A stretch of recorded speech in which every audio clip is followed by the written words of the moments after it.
The height of a stair rail is typically around 33 or 34 inches off the top of a step. If you think about a countertop height is typically around 36 inches, tabletop height is typically around 30 inches. So if you're putting your stair rail at 33 or 34, you're striking a balance right between the two, and it's kind of a nice universal height for holding onto a railing. Of course, we want our bracket to be in a stud. The problem is, a stud is not always going to fall at the same point on our stair. If it's farther to the inside of the stair, it's going to be a different measurement than if it's toward the toe. So to make sure that the height of my brackets is accurate across all 3 or 4 points where I'm going to mount these things, I'm going to take my measurement off the top of the stringer here, because it's going to be a uniform height no matter where the stud falls in relation to the step. If you don't have a stringer on top of your stair, maybe it's underneath, or maybe this is an open area here, you can simulate that with a board as long as it spans 3 or 4 steps, and then you can take your measurement off of this board. And if you don't want to be messing with holding a board, holding a tape measure and all that stuff, you can just put a mark right down here at the bottom. Just make sure that it covers wherever that stud is going to fall. You take the board away and then you can take your measurement off of that mark. And I'm just going to find the very first stud in from the bottom step. And I would do the same if I'm starting at the top, the first stud in from the top step. Mark the center of the stud.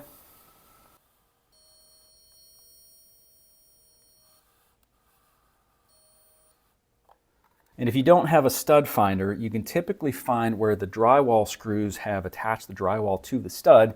If you just look at a really harsh angle and you just kind of find the little bumps and follow them down, that's going to put you on a stud. And then just do the knuckle test to double check. Hollow, less hollow, stud, no stud. Can you hear the difference? If you don't want to put a mark directly on your paint, you can use painter's tape. Put that right over the stud, and then we'll put all of our measurement markings on the painter's tape. And if you decide to mark directly on the wall, it wipes off easily with dish soap and water. Now, before I take my measurement, I'm just going to do a little bit of light math because I want the top of my railing to be at 34 inches, but I'm going to subtract 1 inch for the thickness of the railing itself. And then I'm going to subtract another inch just to compensate for the little rise of this stringer down here. And that brings me to 32 inches, and that's where I'm going to mark my bracket. I know that I'm going for 32 inches, and I'm just going to go straight up from that stringer. And if you're not sure if you're going straight up or not, because there's an angle involved here, and it's very easy to just kind of like cheat one way or another, you can just throw a level on there. Make sure you're reasonably close to plumb, and now we found our mark. Make sure that it's perfectly straight, and then go ahead and strike a bigger line. There are a couple tools that can help us at this point. One of them is a center point pilot hole bit, at least that's what I call it, and what it does is it kind of sits in the cradle of the hole of the bracket, and you can see when pressure is applied, the bit goes through and drills a nice little pilot hole, and it is automatically centered. I'm a little bit more old-fashioned. I'm just going to use a punch or an awl, and then just make some light indentations in the center of each of those markings. I'll take the tape off, and I've got 3 points where I'm going to put the bracket. Now I want to show you this again from a more direct angle, and you can see how I'm using that punch just to mark these 3 holes. However, before you do this, please make sure you're using a level for that top mark. You're going to be tempted not to because it's just a narrow line. However, the angle of that staircase will throw off your eyes. It's an optical illusion, and even though it's a small mark, it could cause that bottom screw to miss the stud. So please use a level. If that sounds harsh, I'm sorry. I should have mentioned this earlier, but if you don't want to mess with your tape measure and a level and trying to true these up together, you can ditch the tape measure, just use a board to attach your level to, and you can pre-measure 32 inches or whatever final height you decide on, mark it, then you don't have to use the tape measure at all. You just refer to the same mark every single time. Now I like to drill pilot holes. Basically take a small bit that's smaller than the gauge of the screw and drill holes to guide everything in when I'm mounting the bracket.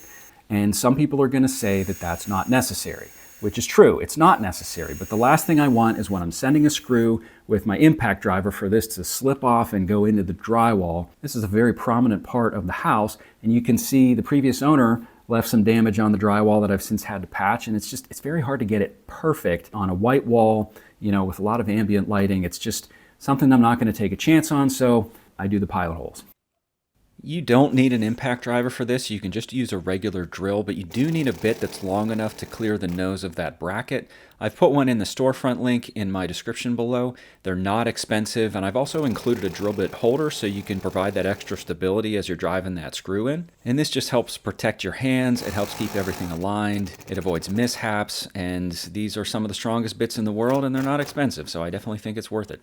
And you may notice that I'm not driving everything all the way home on the first pass. I leave it just a little bit loose to get everything perfectly aligned, and then I go around and tighten it all up. So now we come to another tricky part, which is getting the railing actually onto the wall. And the brackets that I've chosen are kind of a traditional style. They come in two pieces, the part that goes on the wall, and then this little butterfly piece that comes up under and mounts to the bottom of the stair rail. And what I suggest is you go to the top bracket and attach your little butterfly piece to the stair rail before it goes on the wall. So we're going to take a measurement here. So the way I'm going to do that is I'm going to come straight down from this bracket, basically the reverse of what we did to put it up. And I'm going to turn my small level into a longer level to make sure that I'm coming as straight down as possible right there. And I'm going to make another mark on the stringer. And then I'm going to measure from the top step down to that mark. And I've got about 11 inches, and that's where I'm going to mount this bracket. So what's going to happen is once this stair rail goes up on the wall, there's going to be 11 inches extending beyond the bracket to the top step where somebody can grab onto it as they're making their first step down the stairs. I measured 11 inches from the end of the railing and marked both sides of the little butterfly bracket. And here I definitely recommend drilling pilot holes because oak is a hardwood, and if you don't drill pilot holes in hardwood, you're likely to strip the screw, and that's something that nobody wants. I set the screw on what will be the top side of the railing, and I left it pretty loose so that I can slip it over the wall bracket. I left this butterfly just a little bit loose so I can slip it right over this bracket, and then I'll attach the other one. Get your fingers out of the way.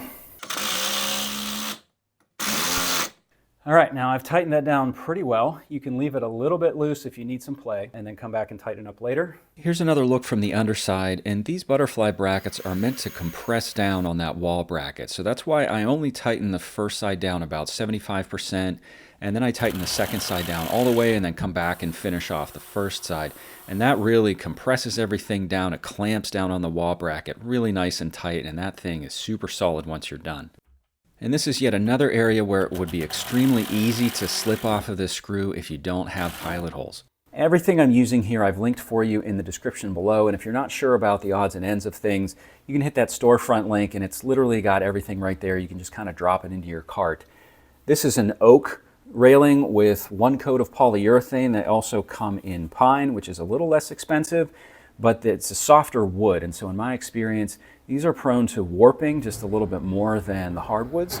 You can also get them in poplar, and poplar has probably the finest grain of all three, and so it's going to be the least likely to give you a splinter. Regardless of which one you choose, you're definitely going to want to run some sandpaper across it. It's highly unlikely you're going to bring any of these home with you without some kind of imperfection, so just go over them very carefully before you put them on the wall to make sure nobody gets a splinter.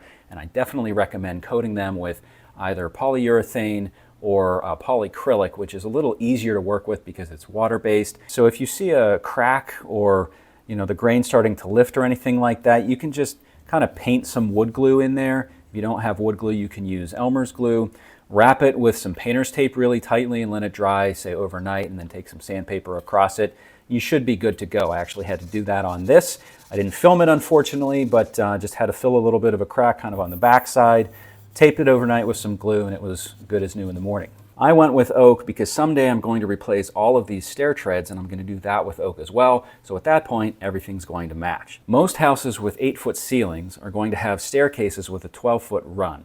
And these railings typically come in 12-foot or 8-foot lengths. And if you don't have a way to get a 12-foot railing home, you're going to have to go with two shorter pieces. Brackets would typically go every 4 to 6 feet. If you have more than one railing butted together, you can join them together with this.